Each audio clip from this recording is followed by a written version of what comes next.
Le capital humain. Ok, je vous le concède, l'expression est abominable. Capital humain, l'homme-machine?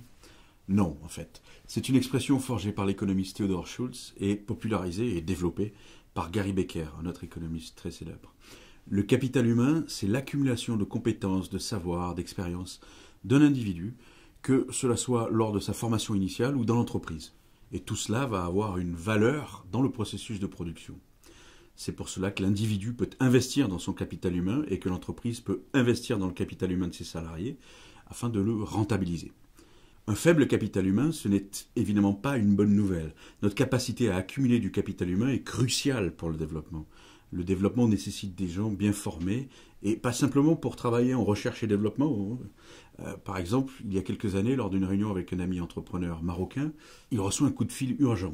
Une moissonneuse quasi neuve de près de 10 000 euros venait d'être détruite par un ouvrier agricole qu'il avait mal utilisé. Cet ouvrier n'avait visiblement pas assez de compétences pour manipuler ce genre de matériel. Voilà un exemple des nécessaires complémentarités entre hommes et machines, et donc un exemple de l'importance du capital humain. La formation des travailleurs est essentielle. Alors j'enfonce sans doute des portes grandes ouvertes, mais la formation initiale est évidemment centrale, de même la formation universitaire ou celle des ingénieurs. Il faut donc que les hommes puissent trouver des lieux de formation efficaces. Je pense que laisser le marché de l'éducation ouvert, avec sans doute un certain contrôle afin d'éviter des dérapages en termes d'endoctrinement par exemple, paraît essentiel pour faire émerger des formations qui soient en adéquation avec les besoins des entreprises. Un aspect qui est moins souvent noté est celui de l'apprentissage. En Suisse ou en Allemagne, par exemple, les systèmes éducatifs proposent des filières plus axées sur la professionnalisation, avec un système d'apprentissage très efficace. Les élèves partagent leur temps entre l'école et l'entreprise. L'entreprise gère véritablement ses apprentis.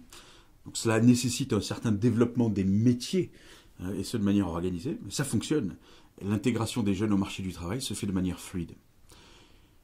Maintenant, j'aimerais aller plus loin et faire le lien entre capital humain et capital social. Des individus, des citoyens mieux instruits, mieux éduqués, avec donc un capital humain plus riche, voilà qui facilite l'instauration d'une société civile dynamique, où les valeurs centrales du vivre ensemble, dont on parle tant, sont partagées, c'est-à-dire une société où le capital social est plus riche. Respect de l'autre, politesse, courtoisie, bonne manière, civisme, respect des aînés, respect de la parole donnée, confiance, etc. Mais aussi implication dans le secteur associatif volontaire, participation à des projets collectifs non lucratifs. Le développement, ce n'est pas que de l'économique, ce n'est pas que de le marché. C'est aussi la capacité à construire une société civile et donc une démocratie dynamique.